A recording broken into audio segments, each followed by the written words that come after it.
نعیم رسول اللہ صلی اللہ علیہ وسلم کو عمر سے بچانے کے لیے ہر ممکن کوشش کرنا چاہتے تھے۔ انہیں عمر کا دھیان کسی اور طرف موڑنا تھا۔ چنانچہ انہوں نے کہا، اے عمر، کیا میں تمہیں ایک اور حیرت انگیز بات نہ بتاؤں؟ تمہاری بہن اور ان کا شوہر بھی تمہارے دین کو چھوڑ کر مسلمان ہو چکے ہیں۔ عمر چند لمحوں کے لیے بالکل سکتے میں آ گئے، پھر اپنے کھولتے ہوئے خون کے ساتھ انہوں نے فوراً اپنا راستہ بدلا اور اپنی بہن کے گھر کی طرف دوڑ پڑے۔ اس وقت خباب بن ارت عمر کی بہن فاطمہ اور ان کے شوہر سعید بن زید کو سورہ طٰہٰ کی تعلیم دے رہے تھے۔ جب خباب نے باہر سے عمر کی آواز سنی تو وہ فوراً گھر کے اندر چھپ گئے۔ عمر غصے میں گھر کے اندر داخل ہوئے۔ جب ان کی بہن نے انہیں غصے میں دیکھا تو فوراً قرآن کے وہ صفحات چھپا دیے جو ان کے ہاتھ میں تھے۔ عمر چیخ کر اپنی بہن سے پوچھنے لگے، تمہارے گھر سے یہ آواز کیسی آ رہی تھی؟ جب ان کے بہنوئی نے جواب دیا، کچھ نہیں، ہم بس آپس میں بات کر رہے تھے، تو عمر کا غصہ اور بڑھ گیا۔ انہوں نے بہنوئی کو گردن سے پکڑ کر زمین پر دے مارا اور چیخے، تو جو میں نے سنا وہ سچ ہے، تم نے محمد کے دین کو قبول کر لیا ہے نا؟ جب فاطمہ نے اپنے شوہر کو بچانے کی کوشش کی تو وہ بھی ایک زوردار تھپڑ کے ساتھ زمین پر جا گری۔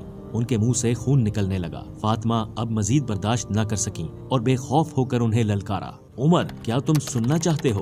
تو سنو، جو کچھ تم نے سنا ہے وہ سچ ہے۔ میں نے تمہارے معبودوں کو چھوڑ دیا ہے، لات اور عزا کو رد کر دیا ہے۔ میں گواہی دیتی ہوں کہ اللہ کے سوا کوئی معبود نہیں اور محمد صلی اللہ علیہ وسلم اللہ کے بندے اور رسول ہیں۔ اب جو تمہیں کرنا ہے کر لو۔ عمر ایک لمحے کے لیے رک گئے اور سوچنے لگے کہ وہ کیا کر رہے ہیں۔ وہ اپنی بہن کی جرت پر حیران رہ گئے اور اس سبب کے بارے میں سوچنے لگے جس نے اسے اتنا مضبوط بنا دیا تھا۔ جب انہوں نے بہن کے چہرے پر خون دیکھا تو ان کے دل میں رحم پیدا ہوا۔ وہ اپنی بہن فاطمہ کی طرف مڑے اور کہا، وہ چیز مجھے دو جو تم پڑھ رہی تھی، میں وعدہ کرتا ہوں واپس کر دوں گا۔ کیا رسول اللہ صلی اللہ علیہ وسلم کی دعا قبول ہونے والی تھی؟ اپنے بھائی کی ہدایت کی امید میں انہوں نے کہا، تم پاک نہیں ہو کیونکہ تم اس عقیدے پر ہو جو اللہ کے ساتھ شریک ٹھہراتا ہے، لیکن قرآن کو صرف پاک لوگ چھو سکتے ہیں، تمہیں پہلے غسل کرنا ہوگا۔ عمر نے ان کے کہنے کے مطابق کیا۔ پھر انہوں نے وہ صفحات دیے جن پر قرآن کی آیات لکھی تھیں اور پھر عمر نے سورہ طٰہٰ کی ابتدائی آیات پڑھنا شروع کی۔ طٰہٰ، ہم نے تم پر قرآن اس لیے نازل نہیں کیا کہ تم تکلیف اٹھاؤ، البتہ یہ اس شخص کے لیے ایک نصیحت ہے جو ڈرتا ہو۔ اسے اس ذات کی طرف سے تھوڑا تھوڑا کر کے نازل کیا جا رہا ہے جس نے زمین اور بلند آسمانوں کو پیدا کیا۔ وہ رحمان کائنات کے تخت سلطنت پر جلوہ فرما ہے۔ جیسے جیسے وہ پڑھ رہے تھے ان کے دل کی سختی اور چہرے کا غصہ آہستہ آہستہ ختم ہو رہا تھا۔ وہ اپنی بہن اور بہنوئی کی طرف مڑے اور کہا، یہ کلام کتنا خوبصورت، کتنا معزز اور کتنا شاندار ہے، اس سے زیادہ خوبصورت اور شیریں کلام اور کوئی نہیں ہو سکتا۔ دونوں نے خوشی اور حیرت سے ایک دوسرے کی طرف دیکھا۔ عمر کے دل میں اب ان الفاظ کی مخالفت کی ضد باقی نہ رہی تھی، ان کا دل تسلیم کر چکا تھا۔ یہ سب کچھ سن کر خباب اپنے چھپنے کی جگہ سے باہر نکل آئے اور خوشی سے پکار اٹھے، عمر کے لیے خوشخبری ہو، رسول اللہ صلی اللہ علیہ وسلم نے اللہ سے دعا کی تھی کہ وہ اسلام کو تمہارے ذریعے قوت دے۔ عمر نے ان کی طرف رخ کیا اور کہا، مجھے بتاؤ رسول اللہ کہاں ہیں؟ جب خباب نے انہیں صفا کے قریب رسول اللہ کی موجودگی کا بتایا تو عمر روانہ ہو گئے۔ ہر قدم اٹھاتے ہوئے ان کے دل میں جوش مسلسل بڑھتا جا رہا تھا، ان کا دل خوشی سے بھرا ہوا تھا، مگر ابھی تک عمر نے اپنی تلوار نہیں چھوڑی تھی، کیونکہ اس وقت ان کے ذہن میں صرف ایک خیال تھا کہ وہ رسول اللہ صلی اللہ علیہ وسلم کے پاس جلد از جلد پہنچیں اور اپنے ایمان کا اعلان کریں۔ آخرکار عمر وہاں پہنچے اور دروازہ کھٹکھٹایا۔ جب صحابہ نے انہیں تلوار تھامے دیکھا تو وہ خوف زدہ ہو گئے۔ انہوں نے رسول اللہ صلی اللہ علیہ وسلم کو اطلاع دی اور آپ نے انہیں اندر آنے دیا۔ جب رسول اللہ نے عمر کو دیکھا تو فوراً ان کی تلوار کے پٹے کو پکڑ لیا اور فرمایا، اے اللہ، یہ عمر بن خطاب ہے، اے اللہ، دین کو عمر بن خطاب کے ذریعے قوت دے۔ ہدایت کے جوش سے لبریز عمر نے شہادت دی اور مسلمان ہو گئے۔ یہ منظر دیکھنے والے سب لوگ جوش اور اعتماد سے بھر گئے، کیونکہ عمر ان لوگوں کے لیے خوف کی علامت تھے جو عمر کے خلاف ہوتے تھے۔ لیکن اگر عمر اب مسلمان ہو چکے ہیں تو اس کا مطلب ہے اب ڈرنے کی کوئی ضرورت نہیں۔ تمام صحابہ مل کر بلند آواز میں نعرہ تکبیر لگانے لگے۔ اللہ اکبر! آواز اتنی بلند تھی کہ مکہ کی گلیاں گونج اٹھی۔ عمر رسول اللہ صلی اللہ علیہ وسلم کے پاس واپس آئے اور پوچھا، اے اللہ کے رسول، کیا ہم حق دین پر نہیں ہیں، چاہے ہم زندہ رہیں چاہے مریں؟ رسول اللہ صلی اللہ علیہ وسلم نے فرمایا، ہاں،